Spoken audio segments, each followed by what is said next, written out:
Hello दोस्तों, स्वागत है आपका मेरे YouTube channel let's study with Poonam में, जिसमें हम जीएस से रिलेटेड टॉपिक के बारे में चर्चा करते हैं। तो आज हम बात करने वाले हैं हमारे देश की एक महान राजनेता, उत्तर प्रदेश की पहली राज्यपाल, महिला राज्यपाल सरोजनी नायडू के बारे में। सरोजनी नायडू का जन्म हैदराबाद में हुआ था। स्वतंत्र भारत में उत्तर प्रदेश की पहली महिला राज्यपाल बनी थी। उनके पिता अघोरनाथ चट्टोपाध्याय एक नामी विद्वान और माता कवित्री थीं, जो बंगला भाषा में लिखा करती थी। बचपन से ही कुशाग्र बुद्धि होने के कारण उन्होंने 12 वर्ष की अल्पायु में ही 12वीं की परीक्षा अच्छे अंकों से पास कर ली थी। 13 वर्ष की आयु में लेडी ऑफ द लेक नामक कविता रचती थी। सर्जरी में क्लोरोफॉर्म की प्रभावकारिता को साबित करने के लिए हैदराबाद के निज़ाम द्वारा प्रदान किए गए दान से सरोजनी नायडू को इंग्लैंड भेजा गया था। सरोजनी नायडू को पहले लंदन के किंग्स कॉलेज में, फिर बाद में कैम्ब्रिज के गिल्टन कॉलेज में अध्ययन करने का मौका मिला। जैसा कि हम जानते हैं कि सरोजनी नायडू का जन्म 13 फरवरी 1879 को हैदराबाद में हुआ था। उनके 4 बच्चे हुए। जीवन साथी उनके श्री मुत्तैला गोविंदराजुलु नायडू थे और 4 बच्चों के नाम जयसूर्य, पद्मजा, रणधीर और लीलामणि थे।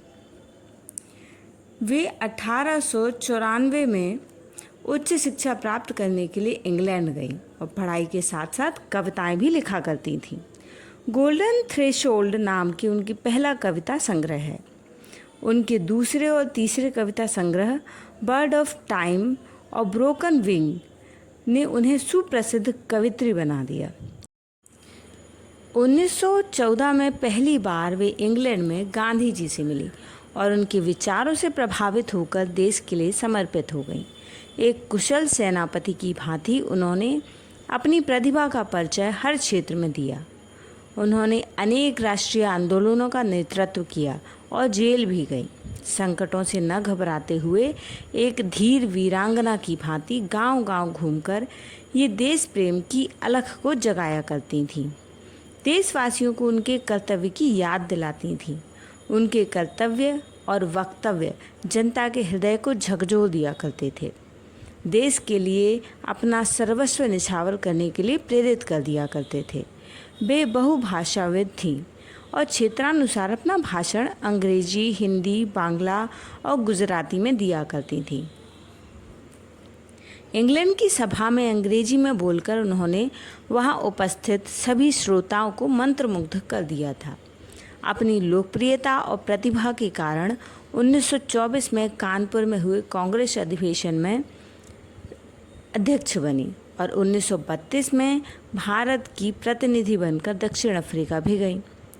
भारत की स्वतंत्रता प्राप्ति के बाद वे उत्तर प्रदेश की पहली महिला राज्यपाल बनी।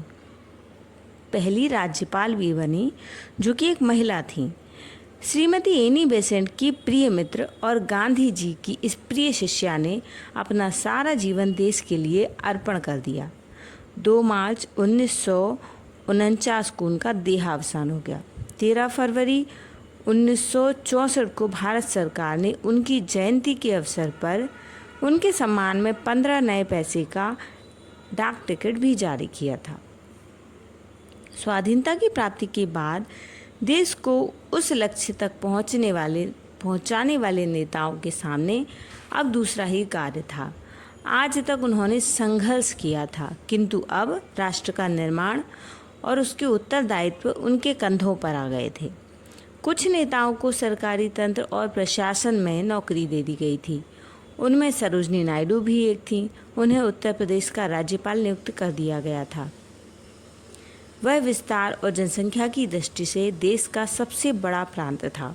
उस पद को स्वीकारते हुए उन्होंने कहा कि मैं अपने को कैद कर दिए गए जंगल के पक्षी की तरह अनुभव कर रही हूँ, लेकिन वो प्रधानमंत्री जवाहरलाल नेहरू की इच्छा को टाल न सके, जिनके प्रति उनके मन में गहन प्रेम और स्नेह था। इसलिए वह लखनऊ में जाकर बस गईं और वहाँ सौजन्य और गौरवपूर्ण व्यवहार द्वारा अपने राजनीतिक कर्तव्य का निर्वाह करती रहीं।